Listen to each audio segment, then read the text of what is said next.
মই সকলো নিউজ চেনেলক মই মোৰ অন্তৰৰ পৰা নমস্কাৰ আৰু চালাম জনাইছোঁ। মই আপোনালোকক মতাৰ উদ্দেশ্য এটা হ'ল যোৱা পঞ্চায়ত ইলেকশ্যনত মোৰ বেলডুবি নিচিনপুৰ গাঁও পঞ্চায়তৰ অধীনত 1 নং মাদকনা ইউনিটৰ যিজনী সদস্য আছিল ৱাৰ্ড মেম্বাৰ আঞ্জু আক্তাৰা 1 নং ৱাৰ্ডৰ আঞ্জু আক্তাৰা 2018 চনৰ 19 মাৰ্চৰ আগত তাৰ দুটা ছোৱালী আছিল।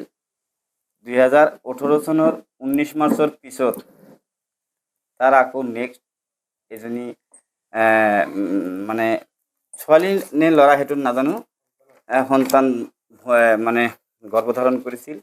আমি ধুবুৰী জইণ্ট ডাইৰেক্টৰ অফিচৰ পৰা হেল্থ ডিপাৰ্টমেণ্টৰ পৰা আমি RTI তথ্য অনুযায়ী তাৰ 3rd নম্বৰ যিটো প্ৰেগনেন্সি আছিল, প্ৰেগনেন্সিটো ইলেকশ্যনত ডিক্লেয়াৰ হোৱাৰ পিছত যেতিয়া ইলেকশ্যনৰ ৰেজাল্ট হ'ল, ৰেজাল্ট হোৱাৰ পিছতো তাৰ ডেলিভাৰীটো হৈছে। 2025 14/5/2025 তাৰিখত তাৰ ডেলিভাৰী হোৱাৰ ডেট আছিল, কিন্তু 2 দিন পিছত তাৰ ডেলিভাৰীটো হৈছে। ক'ত হৈছে সেইটো আমি নাজানো। আমাৰ ইয়াত স্থানীয় যিটো আশা আছে সেই আশাই সিহঁতক গোপনীয়ভাৱে ক'ত বা চিজাৰিং কৰাইছে সেইটো আমি নাজানো, আৰু এইটো আমাৰ ক'বলগীয়াও কি নাই, মেটাৰ নহয়। আমি আইনত যিটো বস্তু মানে কৰিবলগীয়া আছে আমি আইনত কাষ চাপিছোঁ। আমাৰ ন্যায়ালয়ৰ ওপৰত আমাৰ বিশ্বাস আছে। প্ৰথমত আমি আমাৰ জামাদাৰহাট আঞ্চলিক পঞ্চায়ত, আঞ্চলিক নহয় জামাদাৰহাট ডেভেলপমেণ্ট ব্লকত আমি এখন দিছিলোঁ, নোটিছ দিছিলোঁ। তাৰপিছত CO বাইদেউকো এটা নোটিছ দিছিলোঁ আৰু DC ছাৰকো আমি এটা নোটিছ দিছিলোঁ। দিয়াৰ পিছত সিহঁতে গোটেইখিনি প্ৰক্ৰিয়াটো আজিলৈকে মানে তদন্ত কৰা নাই। লাষ্টত আমি উপায়বিহীন হৈ আমি কোৰ্টত গৈছোঁ। আইনত আমাৰ কেছ চলি আছে। এতিয়া আইনৰ ওপৰত আমাৰ ন্যায় আস্থা আৰু বিশ্বাস আছে।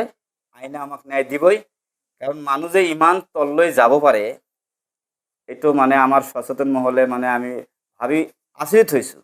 এজন জীৱিত মানুহক মৃত্যু সজাই কোৰ্টত সিহঁতে ষ্টেটমেণ্ট দিছে যে আমাৰ পোৱালিটো 5 মাহ যেতিয়া প্ৰেগনেণ্ট আছিল, 5 মাহ প্ৰেগনেণ্ট থকা অৱস্থাত মিছক্ৰিয়েপ হৈছে, মানে বাচ্চাটো নষ্ট হৈছে। কিন্তু আমাক এই ডকুমেণ্টছ দিয়া RTI তথ্যমতে তাৰ ডকুমেণ্টছ আমাৰ হাতত আছে।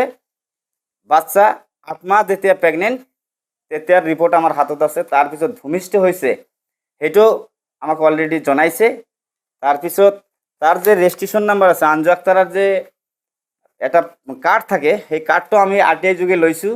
তাৰ দুটা ছোৱালী আছে যে আগত, সেই দুটাৰো মানে ডেট অফ বাৰ্থৰ যিটো চাৰ্টিফিকেট সেইটোও আমি লৈছোঁ।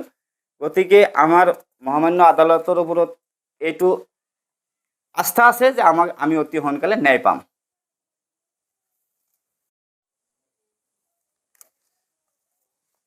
তাৰমানে মানুহ এজন এনেকুৱা এটা সদস্য, সামান্য এটা পঞ্চায়তৰ সদস্য পদত জয়ী হোৱাৰ পিছত মানুহ নিজৰ সন্তানৰ কাৰণে নিজৰ জান বলি দিব পাৰে।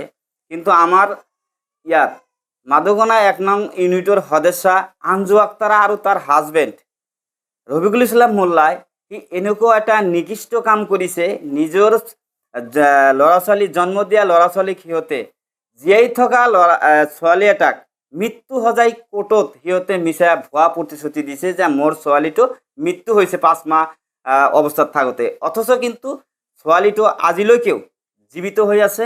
এইটো মানে মানুহ ইমান তললৈ নামিব পাৰে, আমি সচেতন ৰাইজে মানে খুব লজ্জাজিত হৈছোঁ। গতিকে পঞ্চায়তৰ যিটো নীতি নিয়ম সিহঁতে উলংঘা কৰিছে, চৰকাৰক বুঢ়া আঙুলি দেখুৱাইছে। চৰকাৰে যাতে ইয়াৰ উচিত তদন্ত লয়, আমি এই কৰিছোঁ। যিকোনো খবৰৰ বাবে যোগাযোগ কৰক 7099017330 লগতে 7099017110 নম্বৰত।